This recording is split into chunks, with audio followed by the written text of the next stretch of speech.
안녕하세요. 199번째 책을 소개하도록 하겠습니다. 바로 이 책인데요. 치유라고 하는 책입니다. 프랜시스 맥너드라고 하는 분이 지은 책인데, 이분은 이제 그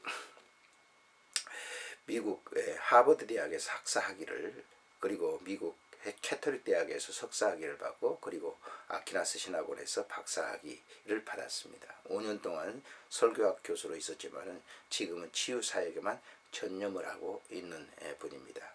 하나님은 그분을 통해서 카톨릭에서 성공의 평신도 사역자로서 인도하셨지만 그분의 치유사역은 여전히 초표적으로 큰 영향을 주고 있습니다. 이 책은 이제 치유사역에 대한 그런 모든 것을 이제 총괄하고 있다고 볼 수가 있는데요. 이 책의 이제 추천사를 보면 이분이 이제 캐톨릭적인 요소로 이제 치유사역에 대해서 썼거든요. 물론 이제 후에는 이제 재판이 나오면서 개신교 이제 그런 쪽에 이제 성경 근거를 두면서 썼습니다. 그래서 이제 프렌치 이 책에 이제 서문을 썼던 이제 분이 계시는데요. 그분이 이제 대천도 교수라고, 이분이 이제 강원도 예수원에서 계시는 분인데, 저도 이제 그곳에 가서 한 일주일 동안 있었습니다만은, 그분이 이제 치유사역을 이렇게 하면서 이분의 책을 갖다가 추천을 했습니다. 그 추천서를 그대로 이제 읽어드리면요.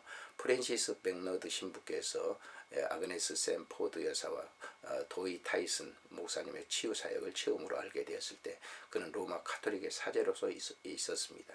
그는 이런 종류의 사역이 자신의 전통과 부합되었다는 것을 알게 되었으며 그의 치유 및 가르치는 사역으로 인해 널리 명성을 얻었습니다. 그분이 한국에 오셨을 때 로스 오데온 목사님께서 통역을 하셨는데, 그때 로스 목사의 눈이 치유되어서 그 이후에 안경이 필요 없게 되었습니다. 프랜시스 맥너드는 하버드 대학에서 학사학위를, 미국의 카톨릭 대학에서 석사학위를, 그리고 아키나스 신학대학원에서 박사학위를 받았습니다. 5년 동안 설교학 교수로 있었지만 지금은 치유사역에만 전념하고 있습니다. 하나님은 그분을 카톨릭 성공회 평신도 사역자로 인도하셨지만 그분의 치유사역은 여전히 초계파적으로 큰 영향을 미치고 있습니다. 그분의 아내 주디스도 치유사역에 활발하게 참여하고 있습니다. 1992년 7월 두 사람은 자신의 운영하는 기독교 치유봉사회에서 여러 동역자들과 함께 한 달 내내 영국과 아일랜드, 성공회 및 여러 교파의 교회의 치유 집회를 인도했습니다. 지금은 부부가 함께 치유사역뿐만 아니라 저술 작업에도 합력하고 있습니다. 치유에 관한 필독서인 본서를 저술한 이후로 프랜시스 맥너드는 여러 권의 책을 출판했고 또 잡지에 글을 기고하고 있습니다. 이렇게 추천서를 대천덕 신부님께서 써주셨습니다. 이 책에 이제 자신도 이제 또 다른 미국의 존 멤버라고 하는 분이 이제 이 추천을 해 주셨는데요. 그분에 보면 프랜시스 맥너드의 그런 권위가 있는데, 왜냐하면 그는 자신의 쓴 것들을 직접 행하는 사람이었기 때문에, 치유사역을 했기 때문에 권위가 있다. 지난해 나는 이곳 캘리포니아 아나하임에 있었던 치유 세미나 고급반에서 그와 함께 사역을 하는 특권을 가졌습니다. 거의 2,000명이 가까운 모든 참석자들이 치유를 경험하거나 격려를 받았고 또는 영감을 얻어 떠났습니다. 우리 모두 프랜시스가 문자 그대로 수백 명의 사람들을 위해 기도하는 그의 동정심과 인내, 깊은 감동을 받았습니다. 치유의 본본에 대해서 내가 가진 아쉬움이 있었다면 그것은 초점이 좁은 교단 내에 머물러 있었다는 것입니다. 그것은 분명히 카톨릭적이며 성사 중심이었습니다. 복음주의적 개신교인의 한 사람으로서 나는 몇 가지 자료들이 그것이 비록 잘 쓰여진 것이긴 하였지만 단지 캐톨릭 신자들을 위한 것이었기에 힘들어 읽을 수밖에 없었던 것입니다. 신유에 대한 나의 관심에 워낙 컸기에 전체의 흥미를 가지고 다 읽기는 하였지만 다른 많은 개신교인들을 동기유발시키는 어렵지 않겠는가, 그렇게 생각이 들었었습니다. 그런데 이번에 이 개정판에 개신교인들을 위해서 부족했던 점을 바로잡았다는 점을 듣고 기뻐했습니다. 만일 여러분이 과거의 치유의 책이 단지 캐톨릭 관심에 개정판에서만 기술되었다고 생각하고 회피했다고 하면 다시 이 개정판을 갖다가 일로 오시기를 바랍니다. 라고 이렇게 기록했습니다. 저는 이제 본래 이제 캐톨릭 그런 이제 뭐 영세도 받았고 그랬습니다만 개신교로 들어왔기 때문에 캐톨릭이 그러한 이제 단점들을 갖다가 제가 많이 이렇게 알 수 있는데 이 책이 바로 그런 겁니다. 캐톨릭적인 요소로 이제 처음에 치유에 대해서 썼는데 후일에 이제 많이 이제 개정돼 가지고 우리 개신교도들도 얼마든지 일이 있고 이런 것들을 통해서 이제 치유 사역을 할 수가 있게 되는 것이죠. 이 모두 이제 4부로 되어 있고요. 21장으로 구분을 해서 써놨습니다.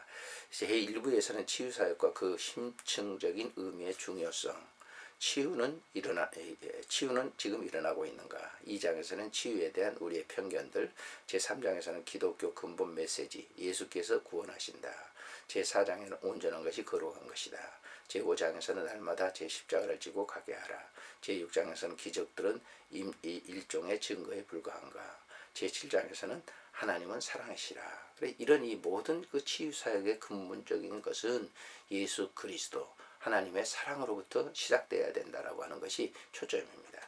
제2부에서는 치유사역에 관한 믿음, 소망, 사랑의 역할, 제8장에서는요 치유받는 믿음, 제9장에서는 믿음의 신비, 제10장에서는 그 중에 제일은 사랑이라.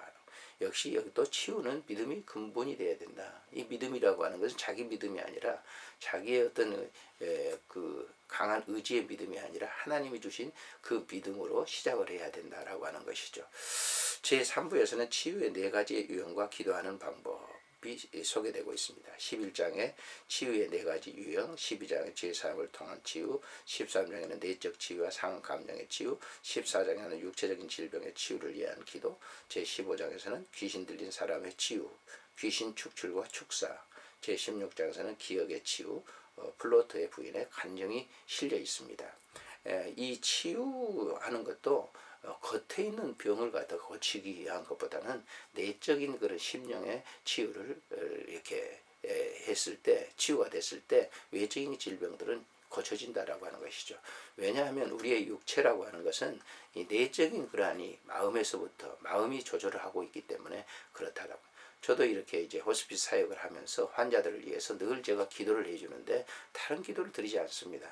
그 심령 속의 자유함과 편안함, 주님이 함께 내주하고 계시는 그런 그 기도를 드렸을 때 이 환우들이 굉장히 편안한 그런 마음으로 돌아가는 걸 볼 수가 있습니다.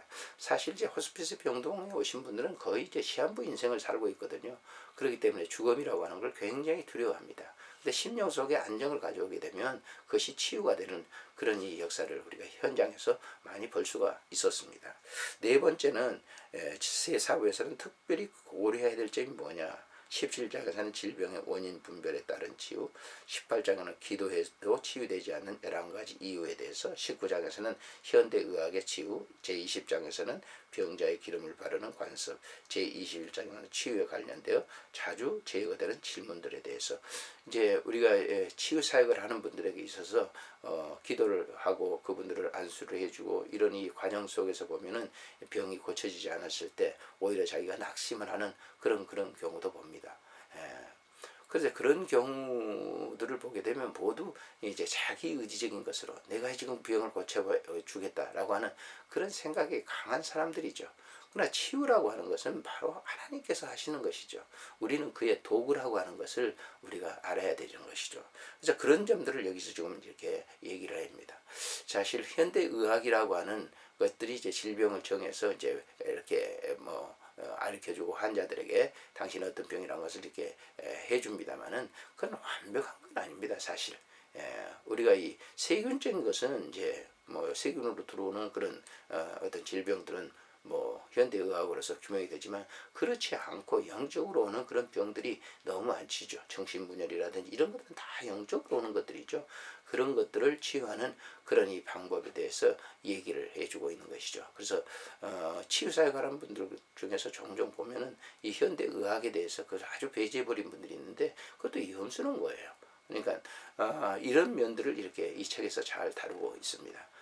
여러분들에게 치유에 대해서 관심이 있고 또 그런 사역에 관심이 있는 분들은 이 책에